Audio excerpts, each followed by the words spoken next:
అలాగే ఢిల్లీలో భారీ పేలుడు, ఎర్రకోట సమీపంలో పేలిన కారు, 9 మంది మృతి, 24 మందికి గాయాలు, ముగ్గురి పరిస్థితి విషమం, మృతుల సంఖ్య పెరిగే ప్రమాదం. నిన్న ఎర్రకోట సమీపంలో ఓ కారులో పేలుడు సంభవించింది. ఈ పేలుడు ధాటికి అక్కడున్న పరిసరాలు మొత్తం కూడా భయానక వాతావరణం సంభవించిందనమాట. మొత్తం యావత్తు దేశం మొత్తం ఉలిక్కిపడింది ఈ పేలుడుతో.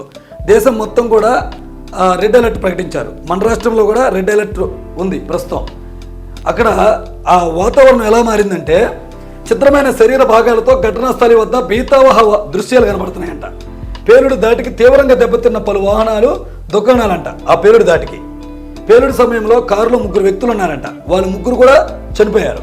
అలాగే ఘటనపై ప్రధాని నరేంద్ర మోదీ ఆరా తీశారు. ఘటనా స్థలానికి హోంమంత్రి అమిత్ షా కూడా వెళ్ళారు. అక్కడ క్షతగాత్రను పరిశీలించి ఈ ప్రమాదం ఎలా జరిగిందనే దాని మీద ఆరా తీశారనమాట. అలాగే ఒకరి కుట్ర దీంట్లో ఏమన్నా ఉందా అనే కోణంలో ఎన్ఐఏ సంస్థ అనేది దర్యాప్తు చేపడుతుందంట. ఈ కారులో ఈ ప్రమాదం ఎందుకు జరిగింది, ఈ పేలుడు ఎందుకు సంభవించింది అనే దానిపైన ఇప్పుడు నిఘా ఏర్పాటు చేశారు.